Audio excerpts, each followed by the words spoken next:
بسم اللہ الرحمن الرحیم الحمد للہ رب العالمین وبہ نستعین وصلی اللہ وسلم علی سید الانبیاء والمرسلین وعلی آلہ واصحابہ اجمعین ومن تبعہم بإحسان الی یوم الدین، اما بعد۔ امام بخاری رحمہ اللہ کی الجامع الصحیح کی دوسری کتاب کتاب الایمان، اس کا 17واں باب ہم لوگ پڑھ رہے تھے۔ باب فَإِن تَابُوا وَأَقَامُوا الصَّلَاةَ وَآتَوُا الزَّكَاةَ فَخَلُّوا سَبِيلَهُمْ۔ یہ جو باب ہے، گزشتہ درس میں یہ بات بتائی گئی کہ اس باب کا کتاب الایمان سے کیا تعلق ہے، یعنی اس آیت کریمہ سے۔ امام بخاری رحمہ اللہ کی جو عادات ہیں باب قائم کرنے میں، اس کو انشاءاللہ ہم مستقل پڑھیں گے ابھی باذن اللہ تعالی آنے والے ہفتے یا آنے والے دنوں میں، کہ امام بخاری رحمہ اللہ کا جو ترجمۃ الباب ہوتا ہے اس کی کتنی انواع ہیں، کس کس قسم کا باب ہوتا ہے۔ تو کبھی کبھار آپ آیت کریمہ ہی کو باب میں قائم کرتے ہیں، خیر یہ ایک الگ بات ہے، لیکن اس آیت کریمہ سے باب یعنی اصل کتاب الایمان سے جو تعلق ہے، میں آپ کو بتایا تھا کہ ایک تو یہ المرجیہ پر رد ہے۔ المرجیہ ایک فرقہ ضرور ہے، لیکن اسے آپ اس تناظر میں نہ دیکھیں کہ ان کا کہیں مرکز ہوگا، ان کا کوئی صدر، نائب صدر، ان کا کوئی خزانچی، ان کی کوئی دورے، ان کا کوئی پروگرام، ایسا نہیں۔ ایک فکر ہے جو کبھی کبھار ایک وہ شخص جو اپنے آپ کو خالص سلفی کہتا ہے اس فکر سے متاثر ہو سکتا ہے غیر شعوری طور پر، اور کبھی کبھار علمی نقطہ نظر سے بھی، تو پھر وہ سلفی نہیں رہتا حقیقت میں، لیکن کہنا یہ چاہ رہا ہوں کہ ایسا ہو سکتا ہے۔ تو اسی لیے اصل فکر کو سمجھنا ضروری ہے۔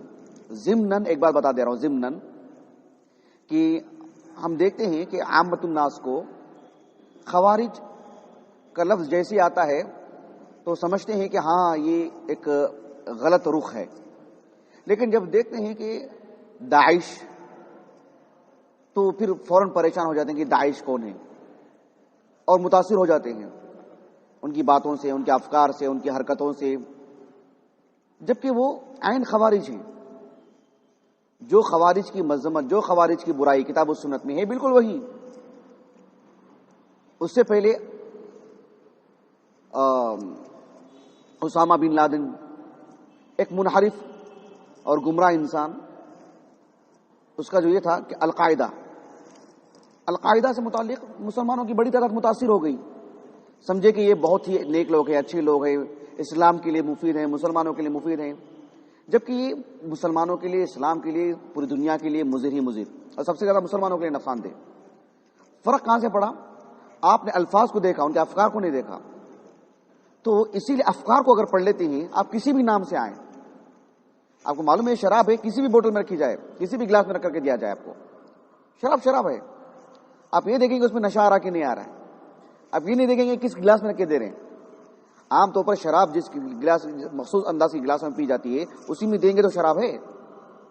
گھروں کے جو عام گلاس ہوتے ہیں اس میں دیتے ہیں تو شراب نہیں ہے۔ تو ہم نے ناموں کے سے متاثر ہو گئے، افکار نہیں دیکھا۔ تو الرجا یا المرجیہ ایک فکر ہے، اس سے متعلق سوچنا چاہیے۔ یہ بات میں اتنی تفصیل سے اس لیے بتایا کہ کتاب الایمان میں امام بخاری رحمہ اللہ اہل السنہ والجماعہ کا الایمان کی تعریف میں جو تفصیلات ہیں اس کو آپ ثابت کر رہے ہیں، اور اس کے جو مخالف رائے ہے اس پر رد کرے امام بخاری رحمہ اللہ۔ تو اللہ رب العالمین نے جو کفار ہیں ان سے الولاء والبراء کو جو معروف مسئلہ ہے، اس کے تئیں اللہ تعالیٰ نے کہا فَإِن تَابُوا، صرف اتنا نہیں کہا، اَيْ فَإِن تَابُوا عَنِ الْأَوْثَانِ، فَإِن تَابُوا عَنِ الشِّرْكِ، فَإِن تَابُوا عَنِ الْأَصْنَامِ، فَإِن تَابُوا عَنِ الْمَعَاصِي۔ تو المعاصی عام معاصی نہیں، شرک، تو فَإِن تَابُوا اتنا ہی نہیں کہا، فَإِن تَابُوا فَخَلُّوا سَبِيلَهُمْ، اگر توبہ کرتے ہیں، شرک سے باز آتے ہیں تو فَخَلُّوا سَبِيلَهُمْ، ان کا راستہ صاف کر دو۔ کیا مطلب؟ یعنی اب ان سے کوئی بحیثیت مسلمان اور کافر کا مقابل نہیں ہوگا، قتال والی بات نہیں آئے گی۔ تو فَإِن تَابُوا کے ساتھ وَأَقَامُوا الصَّلَاةَ وَآتَوُا الزَّكَاةَ، یہ بڑی باریکی ہے، یعنی اللہ سبحانہ و تعالیٰ نے اس عمل کو بھی سامنے رکھا حالانکہ اعمال بہت ہیں. ان دو عمل کو کیوں رکھا گیا؟ ایک تو اس کی عظمت، دوسری بات یہ کہ شہادتین کے ساتھ یہ دونوں چیزیں بھی ضروری. ابوبکر صدیق رضی اللہ عنہ کے علم میں یہ حدیث نہیں تھی. کون سی حدیث؟ امرت ان اقاتل الناس. وہ حدیث تھی وہ، لیکن اس میں جو اللہ کے رسول نے کہا علیہ الصلوۃ والسلام کہ وَيُقِيمُ الصَّلَاةَ وَيُؤْتُ الزَّكَاةَ، یہ جو الفاظ ہیں، اس لفظ کے ساتھ صدیق اکبر کے علم میں وہ حدیث نہیں تھی، اس لفظ کے ساتھ. اس کے باوجود بھی ابوبکر صدیق رضی اللہ عنہ نے، ان کا جو فقہ ہے، ان کا جو علم ہے، ان کی فقہ کی روشنی میں آپ نے اتنا ٹھوس استدلال کیا، کہا کہ قرآن مجید میں نماز کے ساتھ زکوٰۃ کا بھی ذکر ہے. کوئی ایک کا انکار کرتا ہے تو میں اس کے ساتھ قتال کروں گا. نماز کا تو نہیں کیا اس نے، لیکن زکوٰۃ کا کیا؟ زکوٰۃ نماز کے ساتھ جڑی ہوئی ہے نا. قرینۃ لکتاب اللہ وانہا لقرینۃ لکتاب اللہ. تو یہ انوکھا استدلال اور پھر ٹھوس، اور کوئی مخالف نہیں سوائے عمر بن خطاب کے، اور انہوں نے بھی کہا کہ اللہ نے مجھے شرع صدر کر دیا، یہی رائے ٹھوس ہے، یہی رائے اصل ہے. اس سے صدیق اکبر کا علم معلوم ہوتا ہے کتنا پختہ اور کتنا ٹھوس ہے. اور حدیث نبوی بالکل ہو بہو ہے، آپ کا علم میں نہیں تھی لیکن آپ کا فتویٰ حدیث کے عین موافق. بتاتی ہوں آپ کو. تو یہ کہ عمل ایمان کی تعریف میں داخل ہے. آپ ایمان کہتے ہیں تو اس میں آپ عمل گناتے جائیں تو لا باس، کیوں؟ آپ اصل پر قائم ہیں، کیونکہ ایمان کہتے ہیں تو عمل داخل ہے ہی اس میں. یہ مقصود ہے امام بخاری کو رحمہ اللہ. اور فَإِن تَابُوا وَأَقَامُوا الصَّلَاةَ وَآتَوُا الزَّكَاةَ فَخَلُّوا سَبِيلَهُمْ. فَخَلُّوا سَبِيلَهُمْ اس کا تعلق حدیث مبارکہ سے ہے نا. فَإِذَا فَعَلُوا ذَلِكَ عَصَمُوا مِنِّي دِمَاءَهُمْ وَأَمْوَالَهُمْ إِلَّا بِحَقِّ الْإِسْلَامِ. بحق الاسلام یعنی اگر کوئی انسان کسی کو قتل کرتا ہے، کسی کو قتل کرتا ہے یا مرتد ہو جاتا ہے، کسی کا مال تلف کر لیتا ہے، تو اس بنیاد پر اسے قتل کیا جائے گا. لیکن جب اصلاً اس کا خون معاف ہوتا ہے کب؟ بحثیت قتال، آمنا سامنا رکتا ہے کب؟ جب وہ شہادتین کا اقرار کرے اور نماز قائم کرے اور زکوٰۃ ادا کرتا رہے. یہ ہو تب. پھر اس کے بعد جب وہ کسی کا قتل کرتا ہے یا مرتد ہوتا ہے تب جا کے قتل ہوگا، تب تک نہیں. اس سے پہلے صرف شہادتین کے اقرار پر ہو جائے گا، ایسا نہیں ہوگا. یہاں تک بات واضح ہو گئی. چلیے آگے کی بات بتاتا ہوں میں آپ کو جو آج کے درس سے متعلق ہے. سند بھی پڑھ لی ہم نے اس کی، ایک مرتبہ حدیث پڑھ لیتے ہیں. قال الامام ابو عبد اللہ محمد ابن اسماعیل البخاری رحمہ اللہ حدثنا عبد الله بن محمد المسندي نون بفتح النون. قال حدثنا ابو روح الحرمي بن عمارة قال حدثنا شعبة عن واقد بن محمد قال سمعت ابي يحدث عن ابن عمر ان رسول الله صلى الله عليه وسلم قال امرت ان اقاتل الناس حتى يشهدوا ان لا اله الا الله وان محمدا رسول الله ويقيموا الصلاة ويؤتوا الزكاة فإذا فعلوا ذلك عصموا مني دماءهم وأموالهم إلا بحق الإسلام وحسابهم على الله. اس حدیث مبارکہ سے متعلق آج کی بات یہ ہے کہ اللہ کے رسول نے کہا علیہ الصلوۃ والسلام ويقيموا الصلاة، شہادتین کے اقرار کے بعد نماز کا بھی آپ نے ذکر کیا. قرآن مجید اور احادیث مبارکہ میں اقامت الصلاة، یہ لفظ اقیم الصلاة وَيُقِيمُ الصَّلَاةَ، یہ لفظ قرآن حدیث میں کثرت سے یعنی بے حد و حساب، لا تعداد، اس قدر وارد ہے یہ لفظ. اہل علم اس باب میں کہتے ہیں کہ حدیث کے جو زکوٰۃ کے جو مانعین تھے وہ کون؟ اس سلسلے میں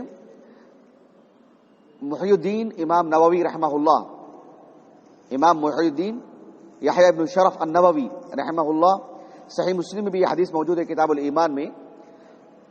کتاب الایمان میں یہ جو حدیث مبارکہ ہے المنہاج شرح صحیح مسلم بن الحجاج، بہت مفصل، حالانکہ امام نووی رحمہ اللہ کی جو شرح ہوتی ہے بہت معتدل ہوتی ہے، حافظ ابن حجر کی طرح بہت مفصل نہیں ہوتی ہے، لیکن کبھی کبھار بہت تفصیل سے آپ کام کرتے ہیں، تو اس میں بہت تفصیلی شرح آپ نے لکھی. اور آپ ابو سلیمان الخطابی رحمہ اللہ کے حوالے سے اس بات کو لکھا ہے کہ آپ علیہ الصلوۃ والسلام کی وفات کے بعد جو لوگ اسلام سے پھر گئے تو ان کی اقسام ہیں. ایک وہ لوگ ہیں جو سرے سے مرتد ہو گئے، جنہوں نے مسیلمہ الکذاب اور الاسود العنسی کی نبوت کو اقرار کیا۔ ایک وہ لوگ ہیں جنہوں نے یعنی زکوٰۃ کا انکار اس معنی میں کیا کہ ہم امام وقت کو زکوٰۃ نہیں دیں گے جیسے اللہ کے رسول کو دیا کرتے تھے۔ نماز کا انکار نہیں کیا انہوں نے، نماز کی فرضیت کا انکار نہیں کیا، نماز ادا کرتے تھے، لیکن زکوٰۃ کی ادائیگی سے متعلق کہا کہ ہم جس طرح سے اللہ کے رسول کو دیا کرتے تھے ان کے بعد ان کے خلیفہ کو نہیں دیں گے۔ بات صرف اتنی سی تھی، اور صدیق اکبر رضی اللہ عنہ نے ان سے حالانکہ اس طرح کے لوگوں کو باغی کہا جاتا ہے، اہل البغی، لیکن یہ اصطلاح اس وقت رائج نہیں تھی، انہیں اہل الردہ مرتدین کے زمرے میں رکھا گیا ان کو، اور قتال کیا ابوبکر صدیق نے رضی اللہ عنہ۔ اور عناق جو رسی جو ڈالتے ہیں وہ بھی نہیں دیں گے تو ان سے بھی قتال کیا ابوبکر صدیق نے رضی اللہ عنہ۔ قتال کا کیا مطلب ہے؟ یعنی آپ نے ان سے طلب کی زکوٰۃ اور انہوں نے انکار کیا، تو امام وقت نے ان سے جبرن وصول کی۔ جبرن کیسے وصول کریں گے؟ ایک آدمی کو بھیجیں گے، ایک قوم نے زکوٰۃ کا انکار کیا کہ ہم امام وقت کو زکوٰۃ نہیں دیں گے، نماز کی فرضیت کا انکار نہیں کیا تھا، شہادتین کا انکار نہیں کیا تھا، اللہ کے رسول کی نبوت کا انکار نہیں کیا تھا، انہوں نے توحید الوہیت کو نہیں چھوڑا تھا، انہوں نے صرف زکوٰۃ سے متعلق کہا کہ امام وقت کو نہیں دیں گے۔ اس انحراف کی بنیاد پر قتال کا جو لفظ ہے وہ میں بتا رہا ہوں آپ کو۔ ابوبکر صدیق رضی اللہ عنہ نے ان سے قتال کیا، جو کہ مستقل ایک قوم تھی وہ۔ اب مجھے بتائیے قتال کا کیا مطلب ہوتا ہے، جبرن وصول کرنے کا کیا مطلب ہوتا ہے؟ ایک آدمی کو بھیجیں گے آپ جیسے عام طور پر بھیجا کرتے تھے، یا ایک فوج کو بھیجیں گے جو ہتھیار سے لیس ہو کے جائے؟ یہی تو معنی ہے نا۔ آپ شرافت سے نہیں دے رہے ہیں، دیانت داری سے، جو آپ کو دینا چاہیے تھا شرعن، اور آپ نہیں دے رہے ہیں، تو عام طور پر جیسے ایک آدمی کو مصدق بھیجا جاتا ہے جا کے زکوٰۃ وصول کر کے عامل، اس تناظر میں تو نہیں بھیجا جائے گا نا، قتل کر دیں گے اس کو۔ ایک فوج جائے گی، ہتھیار سے لیس ہو کے جائے گی، آپ نہیں دے رہے تو پھر آپ سے وصول کرنا پڑے گا جبرن۔ جب جبرن آپ سے وصول کیا جائے گا تو آپ بھی خاموش نہیں بیٹھیں گے، آپ بھی باہر نکل کے آئیں گے، تو پھر قتال ہوگا۔ اسی معنی میں یہ قتال، اس بات کو اچھی طرح سمجھیے آپ۔ یہ مسئلہ متفق علیہ ہے، غیر نزاعی۔ کیوں؟ اس لیے کہ صدیق اکبر کا عمل علیکم بسنتی و سنت الخلفاء الراشدین، صرف اکیلے صدیق اکبر نہیں، کل صحابہ کسی ایک نے بھی اختلاف نہیں کیا اس باب میں۔ عمر بن خطاب رضی اللہ عنہ نے بھی قیاس کیا، اور آپ نے جب آپ کے سامنے بات واضح ہو گئی تو آپ نے اسی کو قبول کر لیا۔ لیکن غور طلب بات کیا ہے یہاں پر آج کی موضوع سے متعلق، تو کیا یہ وَيُقِيمُ الصَّلَاةَ میں جو بات ہے، تو جو نماز نہیں پڑھتا ہے تارک الصلاۃ، کیا اس سے بھی قتال ہوگا؟ کیا امام وقت اس سے بھی قتال کریں گے؟ یہ غور طلب مسئلہ ہے۔ مسئلہ کیا ہے کہ اس میں تفصیل ہے، تفصیل اس طرح سے کہ کیا اگر ایک آدمی نماز نہیں پڑھتا ہے، ایک آدمی، جماعت کی بات نہیں کر رہا ہوں، مانعین زکوٰۃ کی اگر بات کرتے ہیں تو وہ ایک جماعت کی بات ہے، تارکین صلاۃ کی اگر بات کرتے ہیں تو اس میں تفصیل ہے۔ اگر ایک آدمی نماز نہیں پڑھتا ہے تو اس کا مسئلہ الگ، ایک جماعت اس طرح سے نماز نہیں پڑھ رہی ہے، ان کے ساتھ کیا معاملہ ہوگا، اس کا معاملہ الگ۔ پھر یہ بھی بات آتی ہے کہ ایک آدمی نماز نہیں پڑھ رہا ہے، زکوٰۃ کی طرح، زکوٰۃ کے بارے میں کیا کہا؟ ہم اللہ کے رسول کو دیتے تھے نا، آپ کو نہیں دیں گے، جو ہو گیا سو ہو گیا۔ نماز کا معاملہ کوئی ایسا ہو، ہم پڑھ لیے اللہ کے رسول کے زمانے میں، آج نہیں پڑھیں گے، یا کوئی ایک نظریہ بنا لیا کہ بھائی اب سے ہم نماز نہیں پڑھیں گے، دیگر عبادتیں کریں گے، نماز نہیں پڑھیں گے، تو کیا امام وقت ان کو قتل کرے گا؟ جہاں مسلمانوں کی حکومت ہو، جہاں اسلام قانونی طور پر اس کا نفاذ ہو، ایسے میں جو مسلمانوں کے حاکم ہوتے ہیں ان کو کیا قتل کریں گے؟ ہاں قتل کریں گے، لیکن اس میں بھی تفصیل ہے، بات واضح ہوئی آپ کو۔ لیکن اگر ایک مسلمان نماز نہیں پڑھتا ہے، نماز کو واجب سمجھتے ہوئے، فرض سمجھتے ہوئے، اللہ سبحانہ و تعالیٰ کی عبادت سمجھتے ہوئے، اور اس بات کا اعتراف کرتے ہوئے بھی کہ مجھ سے چوک ہو رہی ہے، مجھ سے غلطی ہو رہی ہے، عمدن ہی، سہون نہیں، نسیانن نہیں، بھول کر کے نہیں، عمدن سن رہا اپنے کانوں سے اذان، دیکھ رہا ہے کہ لوگ نماز پڑھ رہے ہیں، وہ نہیں پڑھ رہا ہے، اس کو پوچھیں نہیں بولے ارے نماز نہیں پڑھوں گے، نماز کیا ہے؟ وہ تو کافر ہے، وہ تو کافر ہے، اس میں کوئی دو رائے نہیں۔ اور امام وقت ہو، مسلمانوں کی حکومت ہو، امام وقت اس کو قتل بھی کریں گے تفصیلات کے بعد، پوری کاروائی کے بعد، میں اختصار سے بتا رہا ہوں آپ کو۔ لیکن اگر ایک شخص نماز نہیں پڑھتا ہے اور عمدن ہی اور کہتا کہ بھئی گناہ ہو رہا مجھ سے، کسل ہے اس کے اندر، سستی ہے اس کے اندر، اس کو کیا قتل کیا جائے گا؟ یہ ایک مختلف ہی مسئلہ ہے۔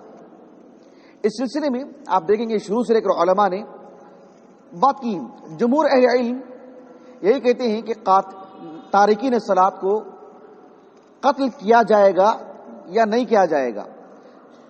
اہل علم کا ایک طبقہ یہ کہتا ہے کہ قتل کیا جائے گا، اور پھر ان میں بھی اختلاف ہے کہ قتل کیا جائے گا تو کس نوعیت کا قتل ہوگا، کیا اسے مرتد مان کے قتل کریں گے، یا جس طرح سے ایک مسلمان چوری کر لیا اس کی حد قائم کی جاتی ہے، اور پھر اس کے بعد ایک مسلمان ہے، شادی شدہ ہے، زنا کر لیا، اسے رجم کر دیں گے، تو کیا اسے مسلمانوں کے قبرستان میں دفن کریں گے؟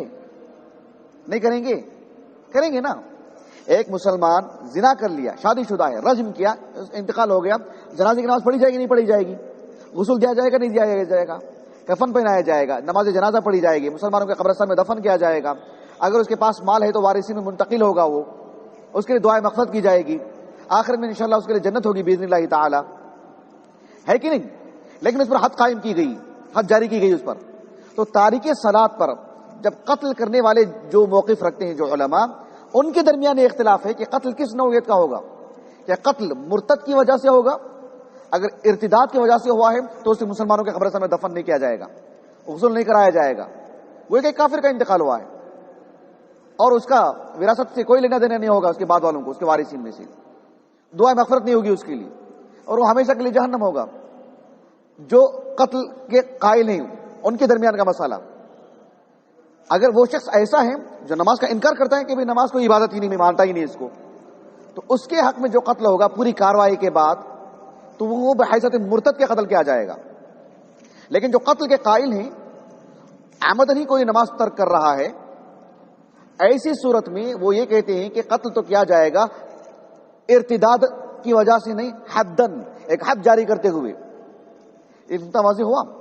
اسی لیے حافظ سخاوی رحمہ اللہ کے حوالے سے، میں تو ان کا الفتاوی والحدیثیہ میں نے دیکھا نہیں ہے، شیخ البانی نے لکھا صحیحہ میں کہ اہل علم کا اس بات پر اتفاق ہے کہ جو قتل کے قائلین ہیں تارک صلاۃ کے، ان سے یہ بات کبھی ثابت نہیں ہے کہ وہ اسے مسلمانوں کے قبرستان میں دفن نہ کرنے کی بات کرتے ہوں۔ سمجھ رہے اس بات کو؟ یہ قابل غور بات ہے۔ شیخ الاسلام ابن تیمیہ نے بھی اس تعلق سے لکھا ہے رحمہ اللہ مجموع الفتاوی میں سمجھتا ہوں نقطہ بہت واضح ہے الحمدللہ۔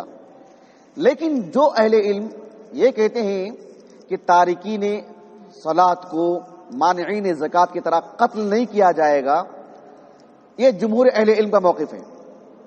ابن رجب الحنبلی رحمہ اللہ کہتے ہیں کہ اگر ایک جماعت اس طرح کی ہو جو نماز سے متعلق سب مل کر کے سست رویہ اختیار کرتے ہوں، کہ پڑھتے نہیں پوری ایک جماعت، اور ان کو باقاعدہ سمجھانے کے بعد، سب کچھ ہونے کے بعد تارکین صلاۃ کو قتل کیا جائے گا، تو وہاں منفرد ایک شخص کے لیے نہیں، فرد کے لیے نہیں، ایک فرد نہیں کر رہا ہے تو اسے قتل کر دیا جائے گا، نہیں، ایک جماعت ایسی ہو تو مانعین زکوٰۃ کی طرح،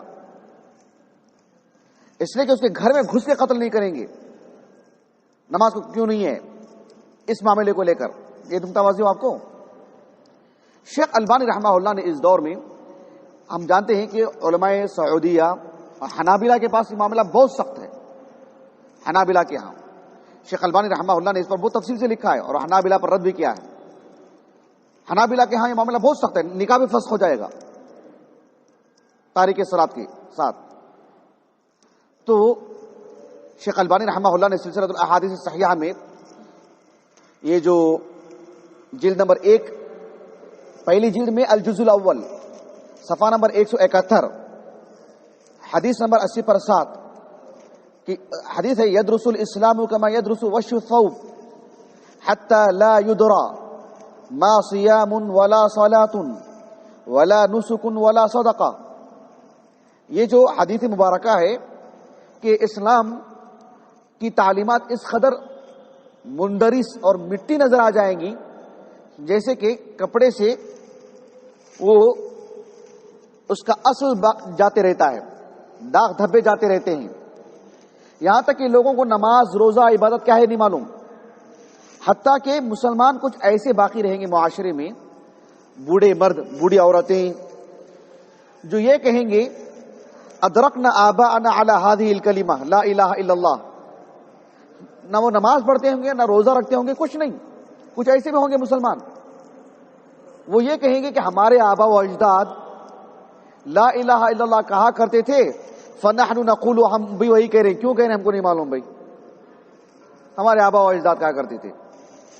اور ان لوگوں کو نتیجے کے طور پر کیا کیا جائے گا؟ اللہ کے رسول صلی اللہ علیہ وسلم سے حذیفہ رضی اللہ عنہ کہتے ہیں کہ اللہ تعالیٰ ان سب کو نجات دے دے گا ایک دن. سمجھ رہے ہیں آپ؟ حتی لا یدرا ما صیام ولا صدقۃ ولا نسک لیکن ینجیہم اللہ، اللہ انہیں نجات دے دیں گے. اس حدیث کو رکھ کر کے شیخ البانی رحمہ اللہ نے ایک بات یہ بھی کہی ہے کہ حکم تارک الصلاۃ، اور بہت مفصل لکھا آپ نے کہ ھذا وفی الحدیث فائدۃ فقہیہ ہامہ. جو میں نے تفسیرات بتائی نا آپ کو ابھی تک، یہ ساری تفسیرات اس میں آپ نے بیان کی ہیں. حافظ ابن القیم رحمہ اللہ نے ایک کتاب لکھی الصلاۃ و حکم تارکہا. یہ کتاب دراصل حافظ ابن القیم رحمہ اللہ سے 10 سوالات کیے گئے. کتنے سوالات؟ 10 سوالات. ایک سوال تھا کہ جو شخص عمدن نماز ترک کرتا ہے، فرض نماز، کیا اس کا قتل واجب ہے؟ دوسرا سوال، اگر اس کا قتل واجب ہے تو مرتد کی طرح قتل کیا جائے گا، ایک کافر کی طرح، یا ایک مجرم مسلمان کی طرح قتل کیا جائے گا، جیسے چور کا ہاتھ کاٹا جاتا ہے، جیسے زانی کو سنسار کیا جاتا ہے شادی شدہ ہو تو، وغیرہ. کس طرح سے قتل کیا جائے گا؟ کیا اس کے سارے اعمال؟ تیسرا سوال، وَهَلْ تُحْبَطُ الْأَعْمَالِ، کیا نماز ترک کرنے کی وجہ سے وہ کافر ہو گیا؟ ایک نماز بھی اگر ترک کرتا ہے تو کیا پچھلے سارے گناہ اس کے نیکیاں اس کی ختم ہو گئی؟ آج ظہر کی نماز کسی نے عمدن چھوڑ دی تو اس سے پہلے والی ساری عبادتیں اس کی ختم ہو گئی. کیوں؟ اس لیے کہ وہ ایک نماز چھوڑنے پہ کافر نا. بڑا گمبھیر مسئلہ ہے نا یہ. عمدن ہی کسی نے آج ظہر کی نماز عمدن ترک کر دی تو کیا زندگی بھر کی اس کی عبادات، بدنی مالی جس نوعیت کی بھی ہو، سب اس کی حبط ہو جائیں گی، ختم ہو جائیں گی. ایک سوال. چوتھا سوال، اگر رات کی نماز پڑھیے کیا دن کے ختم ہو جائیں گے؟ دن کی نماز پڑھیے کیا رات کے ختم ہو جائیں گے اگر ترک کر دیا ہے تو؟ ایک اور سوال، اگر وہ تنہا نماز پڑھتا ہے جماعت کی قدرت رکھتے ہوئے، اس کی نمازوں کا کیا حال ہوگا؟ اگر اس کی نمازیں صحیح ہیں تو کیا جماعت کا تارک آثم ہوگا کہ نہیں ہوگا؟ مسجد میں حضور کیا شرط ہے یا گھر میں بھی اس کے لیے جائز ہے؟ جو نماز جلدی جلدی پڑھ لیتا ہے، رکوع اور سجود صحیح سے ادا نہیں کرتا، اس کا کیا حکم ہے؟ نماز کی مقدار کتنی ہونی چاہیے؟ جماعت کی نماز ہلکی ہونی چاہیے تو ہلکی ہونے کا کیا مطلب ہے؟ کیا مقدار ہے اس کی؟ یہ کچھ 10 سوالات تھے. انہی 10 سوالات کے جوابات کی شکل میں پوری کتاب ہے ابن القیم کی. اس میں آپ نے بڑی تفصیل سے لکھا ہے کہ جماعت میں کون حاضر ہوگا، کون حاضر نہیں ہوگا، کیا جماعت فرض ہے کہ نہیں ہے، تارک صلاۃ کے ساتھ کیا حکم ہوگا. بہت مفصل سے آپ نے لکھا ہے اور آپ اس کے قتل کی طرف ہی اپنی میلان کا اظہار کیا آپ نے. وہ جو عمدن ترک کرتے ہیں اور ترک کیے جاتے ہیں، ترک کرتے ہیں اور ترک کیے جاتے ہیں، ان سے متعلق آپ نے یہی موقف اختیار کیا ہے. خلاصہ کلام یہ ہے کہ اس معاملے میں بہت تفصیل ہے. حافظ ابن رجب الحنبلی رحمہ اللہ نے جامع العلوم والحکم میں جو 8ویں حدیث ہے وہ یہی حدیث ہے، حدیث ابن عمر. اس میں بھی آپ نے اس کو کئی ایک احادیث کی روشنی میں اس معاملے کو بڑی تفصیل سے آپ نے لکھا ہے. اہل علم اس باب کو تفصیل سے پڑھیں جانیں. لیکن میں نے نکات کی شکل میں جو باتیں آگے ذکر کر دی ہیں وہی باتیں ہیں جو اہل علم کے حوالے سے میں نے کہا ہے. ٹھیک ہے، انشاءاللہ آپ اس طرف رجوع کریں، کیونکہ میں نے ہلکے پھلکے انداز میں تفصیل سے مسئلے کو سمجھا دیا ہے. سبحانک اللہم و بحمدک، اشہد ان لا الہ الا انت، استغفرک و اتوب الیک.